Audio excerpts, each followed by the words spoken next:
여호수아를 중심으로 이제 가나안 땅으로 들어가게 됩니다. 자, 가나안 땅에 들어가니까 장밋빛 미래가 있는 줄 알았더니요, 가나안 땅에 들어갔더니 현실은 냉혹한 현실이 기다리고 있는 거예요. 왜냐하면 땅 한 평이 준비되지 않은 겁니다. 하나님이 약속하신 땅이라고 해서 믿음을 가지고 천신만고 끝에 가나안 땅까지 왔는데 보니까 땅이 준비되어 있지 않아요. 땅을 다른 7 족속의 가나안 거민들이 다 차지하고 있는 겁니다. 그래서 하나님께서 저 땅은 아브라함에게 내가 미리 약속한 땅이니까 너희들이 가져라. 그러나 정복해야 된다. 땅을 정복한다는 것은 뭐죠? 전쟁을 치러야 된다는 거예요. 전쟁은 뭐예요? 생과 사의 문제인 거예요. 전쟁에서 이기면 다 갖는 거예요. 지면 다 빼앗기는 거예요. 심지어는 목숨까지도 잃을 수 있고요. 내 가족들, 내 재산을 다 빼앗길 수 있는 거예요. 이 전쟁을 통해서 가나안 땅을 취하게 될 것이라는 하나님의 단 하나의 약속만 주어진 겁니다. 여러분, 전쟁을 치르면요, 군인들에게 제일 이 전쟁에서 이기기 위해서는 뭐가 필요하겠어요? 적들보다 뛰어난 무기가 필요하고요, 무기 체계가 필요하고, 또 훈련 잘 된 군인들이 필요하고, 또 할 수만 있으면 훈련 잘 된 군인들의 숫자가 많은 게 훨씬 좋죠. 근데 이스라엘 백성들은 세 가지가 다 주어지지 않았어요. 하나님께서 무기도 안 주시고, 이 군인들을 잘 훈련시킬 수 있는 그런 기회도 안 주시고, 딱 하나만 주셨어요. 그게 뭐예요? 말씀이에요. 말씀. The word of God. 하나님의 약속의 말씀. 자, 이 전쟁이라는 것은 여러분 정말 전쟁입니다. 생사의 문제예요. 그러니까 얼마나 불안함과 긴장이 있겠어요. 근데 조금씩 쫓아내니까 전쟁의 기간이요, 얼마나 길어지겠습니까? 우리가 결과론적으로 아는 정보는요, 약 30년 동안 여호수아와 이스라엘 백성들이 가나안 땅을 정복하는데 전쟁을 치릅니다. 30년. 30년의 시일이 한 세대입니다. 한 세대. 지나놓고 보면 엊그저께 같지만 매일매일의 이 시간의 이 흐름은요, 전쟁을 치르는 시간은 30년의 시간이 너무 긴 시간이에요. 이들이 전쟁을 이렇게 30년을 치렀거든요. 전쟁 칠 때는 딴 생각을 할 수가 없습니다. 왜냐하면 앞에 있는 적만 생각하고 어떻게 하든지 이길 것만 생각해야 되잖아요. 그 치열함이 있어요. 치열함. 치면 끝인 거예요. 우리나라가 이번에 월드컵에 우리 국가대표팀이 나갔는데 그래도 아쉽게 예선에서 떨어졌어요. 그렇지만 또 한편으로는 그래도 뿌듯함도 있어요. 왜? 마지막 경기를 이긴 거예요. 마지막 경기를 이긴 것도 하지만 세계 랭킹 1위를 이긴 겁니다. 여러분, 기도하느라고 안 보신 것 같은데 저는 그거 봤지만 새벽기도 나왔어요. 근데 랭킹 1위를 이겼는데 말이에요, 우리는 57위잖아요. 57위. 근데 왜 이겼을까? 이제 저는 설교자 입장에서 분석을 해보는 겁니다. 왜 이겼을까? 왜 첫 번째, 두 번째 경기보다 세 번째 경기를 잘했고 또 결과가 좋았을까? 그건요, 치열함입니다. 제가 볼 때 만약 세 번째 경기도 외신의 예측대로 7대 빵이나 5대 빵으로 졌으면 제가 볼 때는요, 우리나라 국가대표 감독은 비행기 타기 전에 잘렸고 아마 인천공항에다 도착도 못했을 겁니다. 이기고 왔는데도 뭐 엿 던지고요, 베개 던지고 계란 던지는 사람이 있는데요. 우리나라 사람들 급해요. 급한 게 좋은 면도 있지만요, 지금 우리한테 세상에 우리한테 진 거예요. 브라질한테 진 게 아니고 막 우리한테 진 거예요. 57인 우리한테 전 독일은 감독을 유임시키더라고요. 제가 그걸 보면서 저 무서운 민족이구나. 세계와 상대로 2번이나 전쟁 치른 그 저력이 있다. 세계 57위한테 치고 처음으로 예선 탈락한, 항상 독일은 4강 안에서 놀았잖아요. 근데 처음으로 예선 탈락했는데 세상에 브라질한테 져서 탈락도 아니고 우리 한국한테 졌단 말이에요. 아무도 한국이 이길 거라고는 거의 예측 안 했잖아요. 근데 감독을 유임시켜요. 이야, 저는 무서운 민족이라 생각했어요. 근데 그러면 왜 이겼을까 우리가? 우리는 세 번째 경기에서 치면 진짜 인천공항에 못 들어오는 겁니다. 우리는. 그러니까 목숨 걸고 뛴 겁니다. 여러분, 이게 요즘은 과학적이라서요, 데이터가 다 놉니다. 데이터는 정확해요. 데이터는요. 우리나라 선수들이 뛴 전체 달린 거리가요 118km였습니다. 골키퍼 빼고. 그럼 뭐예요? 10명이 118km 뛰다는 한 사람당 12km를 뛴 거예요. 이건요 있을 수 없는 겁니다. 이거는 사람이 아니몬이다예요. 축구 경기에서 보통요 9km, 10km 뛰는 겁니다. 열심히 막 정말 목숨 들고 뛰면 9km, 10km 선수 뛰거든요. 이건 12km를 전체가 다 뛰었다는 건 수비수하고 다 합쳐서 전체 공격수까지 다 합쳐서 뛰었다는 거예요. 이거는 있을 수 없는 거예요. 지금까지 지금 월드컵, 이번에 러시아 월드컵 경기 중에서 118km를 뛴 나라가 아무도 없는 거예요. 우리나라밖에 없어요. 제가 볼 때요 1차전, 2차전도 그렇게 뛰었으면 이겼을 거예요. 근데 그렇게 뛰었으면 3차전은 졌을 거예요. 왜 그런지 아세요? 사람은 그렇게 못 뛰어요. 근데 마지막이라 생각하고, 왜? 이미 이기도 떨어질 가능성이 많으니까 마지막이라 생각하고 그냥 죽자, 그렇게 하고 뛴 겁니다. 1차전에 만약 118km 뛰었으면요 2차전, 3차전은 파김치가 돼가지고 안 됐을 거예요. 어쨌든 그 결과로 이겼잖아요. 좀 이겼어요. 저는 그래서, 근데 독일은 어쩐지 아십니까? 독일은요, 한국점이야, 한국점이야. 그래가지고요, 선수들이 게임하고, 그럴 때 게임하고, 밤에. 시합 전날 게임도 하고. 그래서 하도 게임하고 그래서 그거 말리려고요, 와이파이 못 뜨게 막 독일 축구협회에서 호텔을 막고 그랬다는 거예요. 그러니까 우리는 그냥, 니 죽고 내 죽자. 이 정신 있잖아요. 니 죽고 내 살자보다도 전쟁은 니 죽고 내 살자인데, 그거보다 더 무서운 사람은 니 죽고 내 죽자예요. 같이 떨어지겠다는 거예요, 같이. 그런 사람은요, 그런 사람 만나면 피해야 됩니다. 그런 사람 못 이겨요. 그리고 이제 독일은요, 느슨하게 게임도 하고요. 이런 정도. 보면 뛰는 거 보세요. 막 목숨 걸고 안 뛰잖아요. 설마 하다가 나중에 10분 남겨놓고 정신 차리고 막 그렇게 됐는데, 이제는 늦었잖아요. 자, 신앙생활도 보면요, 아주 어렵고 힘들 때, 전쟁과 같은 상황에서 치열하게 기도를 해도 하나님 앞에 정말 치열하게 절박한 마음으로 하나님 의지하고, 한마디 기도를 할 때 그렇게 기도하는 거하고, 하나님 들어주시려면 주고, 하나님 안 들어줘도 먹고 살 게 있으니까 그거하고 다릅니다. 그래서 어떤 때는 보면 좀 고난도 필요한 거예요. 고난 당한 것이 내게 유익이라. 그래서 여러분, 느슨하게 신앙생활에서는 아무 일도 아니라 합니다. 따라합시다. 절박하게 매달려야 돼요. 하나님, 따라합시다. 하나님 살려주세요. 이런 마음으로 하나님께 간절히 매달리기를 주의 이름으로 축복합니다. 그런데 이제 이스라엘 민족이요,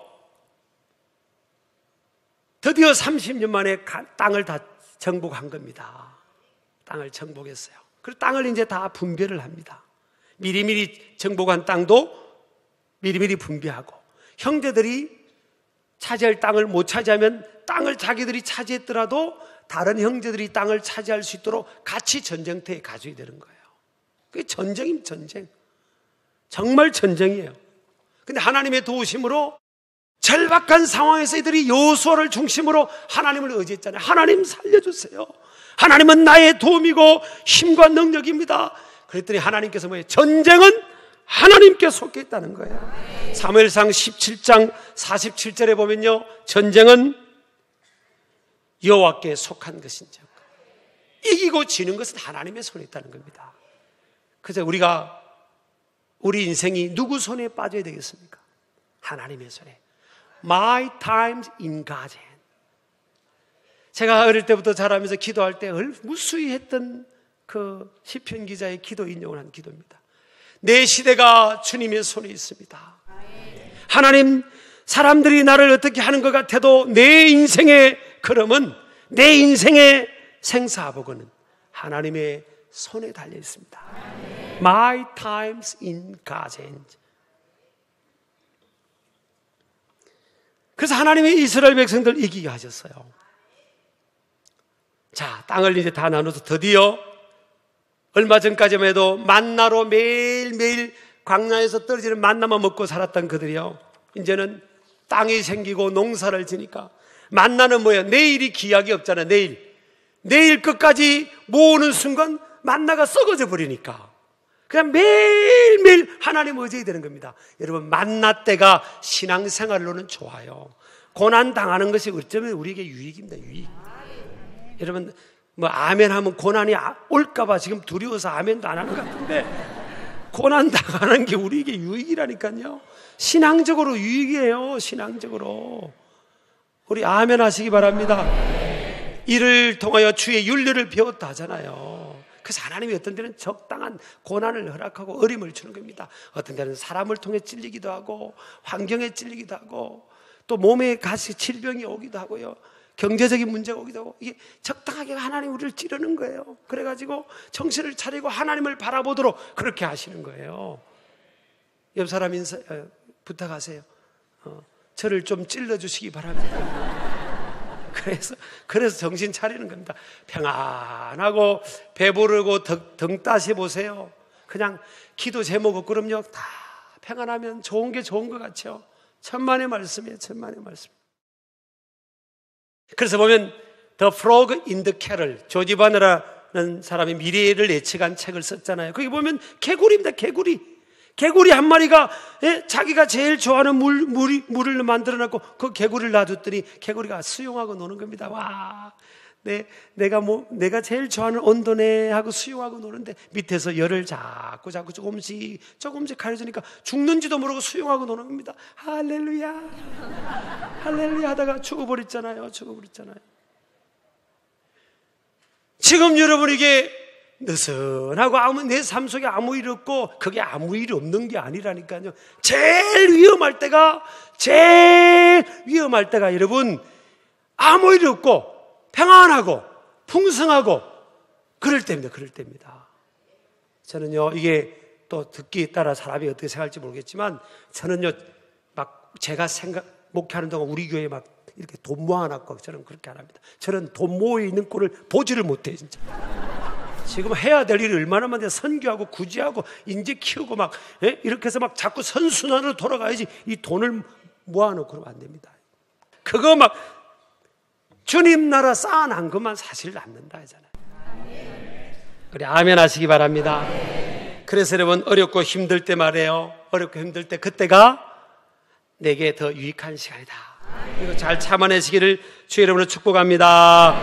그래서 이 전쟁과 같은 현실에서 이들이 뭐예요? 이제 살아있는 체험을 하는 겁니다. 산 체험을 하는 거예요. 와, 우리는 군사력도 부족하고 무기도 부족하고 위치도 부족하니까 한데 하나님께서 우리를 이렇게 도와주시는구나. 하나님 살아계시구나. 하나님 전능하시구나. 그러면서 여호수아와 그 당시의 리더들이요, 체험을 하는 겁니다. 산체험, 따라합시다.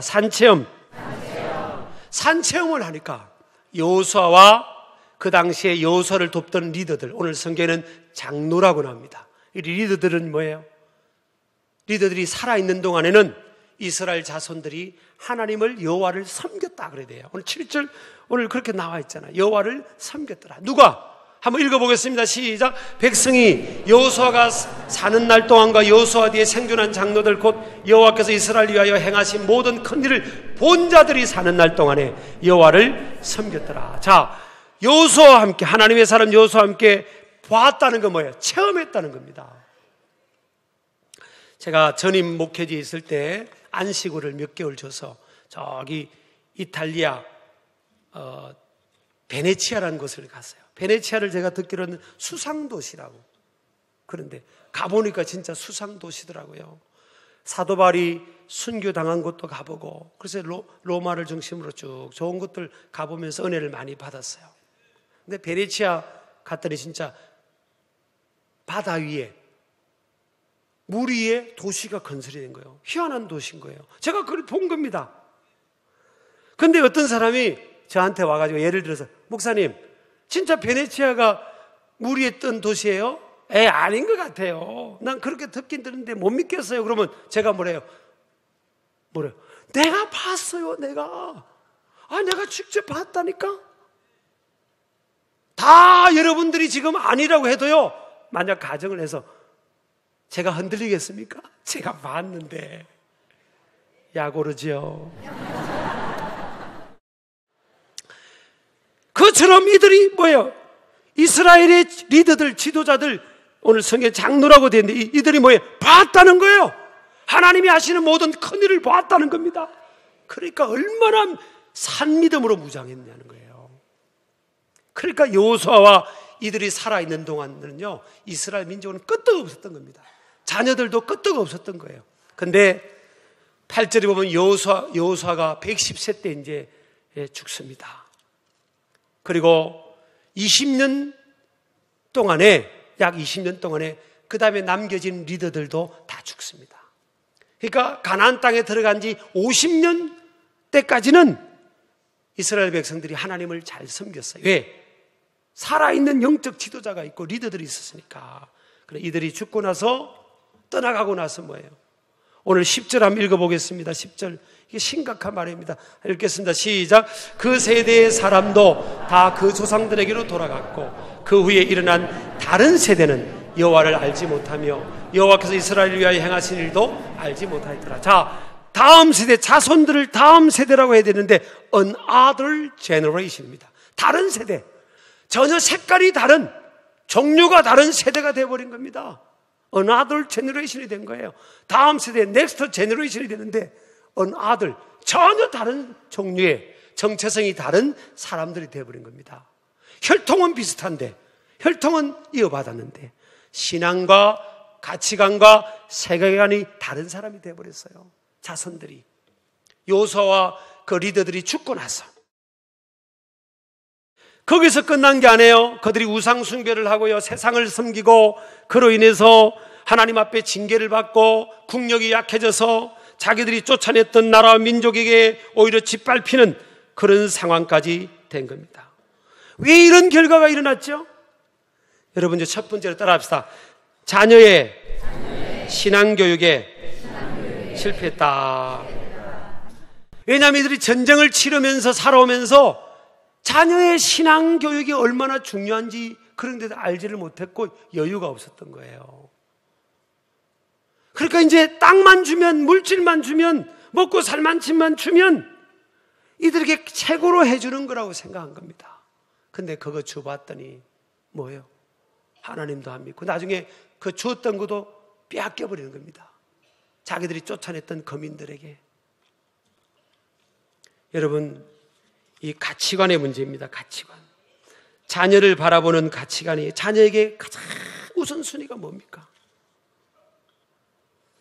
마태복음 4장 4절에 보면 사람이 떡으로만 살 것이 아니에요, 하나님의 입으로 나오는 모든 말씀으로 살 것이라고 했어요. 말씀이에요, 말씀. 아멘 하시기 바랍니다. 어디서부터 문제가 됐죠? 올바른 삶의 가치관의 부재입니다. 부재. 올바른 삶의 가치관의 부재예요. 물질이 우선이 아니에요. 신앙이 우선이에요. 제가 누군가 특정한 사람을 무슨 정죄하려고 그런 게 아닙니다. 여러분 마음 부담 들고 그런 게 아니에요. 성경이 그걸 말하고 있고 하나님이 그걸 말씀하고 있어요. 여러분 자녀들 키우면서 대학 뭐 좋은 직장, 승진. 대학. 그게 아니에요. 그게 우선이 아니라니까요.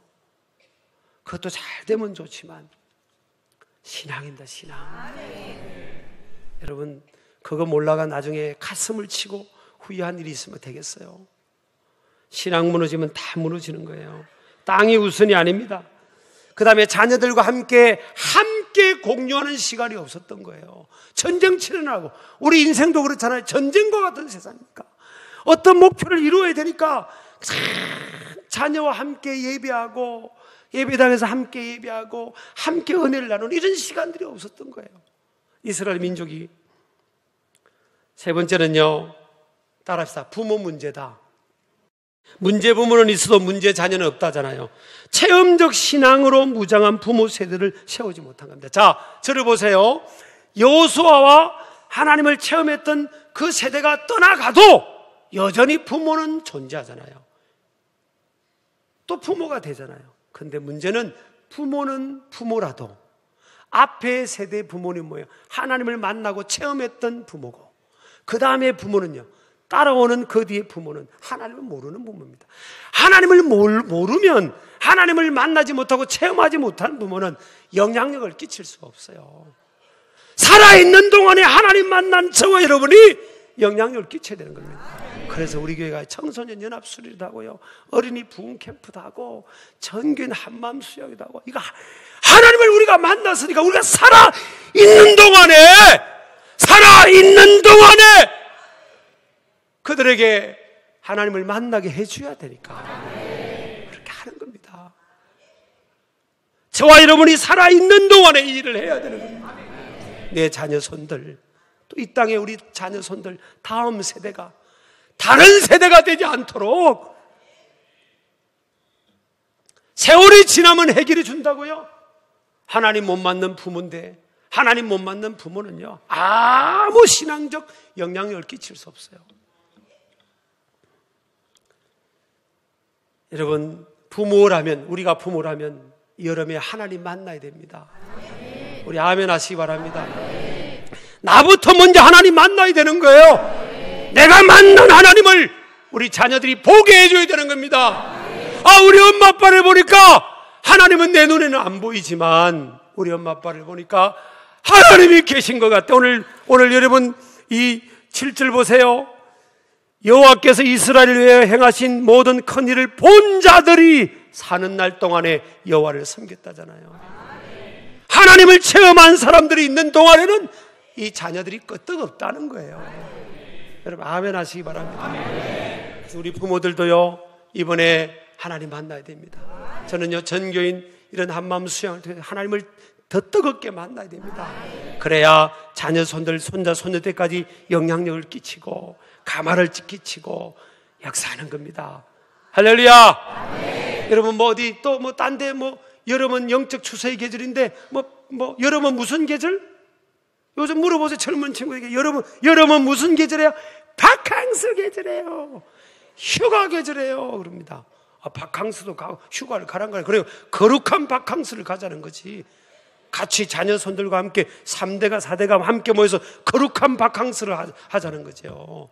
이 땅에요, 청소년들, 청년들, 어린이들 다 영적으로 눌려가지고요, 진짜 사망 가운데 있습니다. 이 땅에서 깨우는 저와 여러분, 우리 교회가 되기를 주의 이름으로 축복합니다. 부모가 되기를 축복합니다.